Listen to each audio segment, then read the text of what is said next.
বিসমিল্লাহির রহমানির রহিম।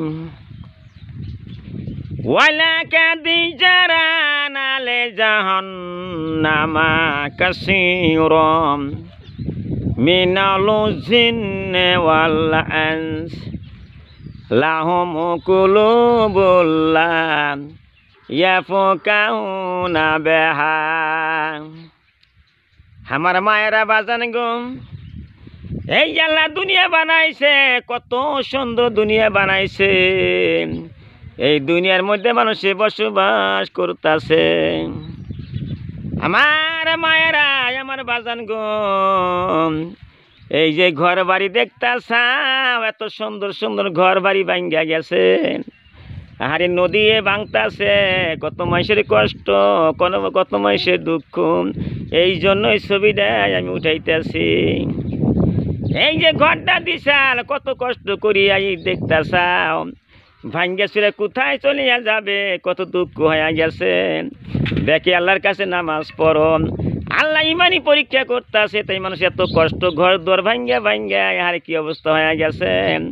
সবাই নামাজ পড়বা, আল্লাহর কাছে কানবা। আমার মায়ের, আমার বাজান গো, তোমরা নদীর ছবি দেখতাছাও।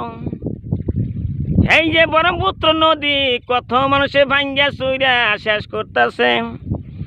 এই নদী ভাঙ্গে না, একমাত্র আমার আল্লাহ ভাঙতাছে। কত গজব হয়ে গেছে এই অঞ্চলের ভিতরে। তাই তুমি ছবি উঠাই দেখাইতেছি, এত সুন্দর সুন্দর নদী। এই পানি পানি তোমরা দেখতাছাও।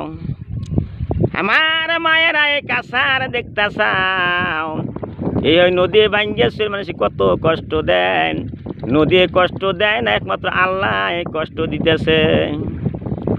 আল্লাহর কাছে সবুর করো, কান্দ, আল্লাহ জীবনের গুনাহ আল্লাহ মাফ করে দিবে।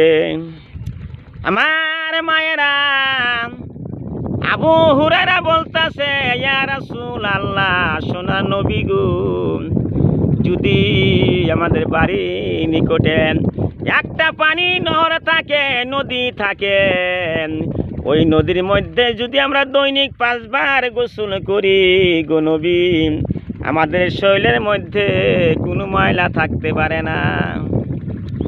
আমার নবী বলতাছে, আবু হুরায়রা, তুমি জানিয়া রাখো, যেমন 5 বার গোসল করলে শরীরের মধ্যে কোনো ময়লা থাকতে পারে না, ওই মতনই 5 ওয়াক্ত বাইন্দা নামাজ পড়লে তার কোনো গুনাহ থাকতে পারে না। আমার মায়েরা বাজান গো, এই জন্য হাদিসটা আমি দিয়া দিলাম। হাদিসটা বলতাছি, কত মানুষের কষ্ট হয়ে গেছে গে বন্ধু, এই ঘর দর ভাঙতাছে। আল্লাহর কাছে কান্দ, আল্লাহ যদি রাখে কোনো মানুষের কষ্ট হবে না।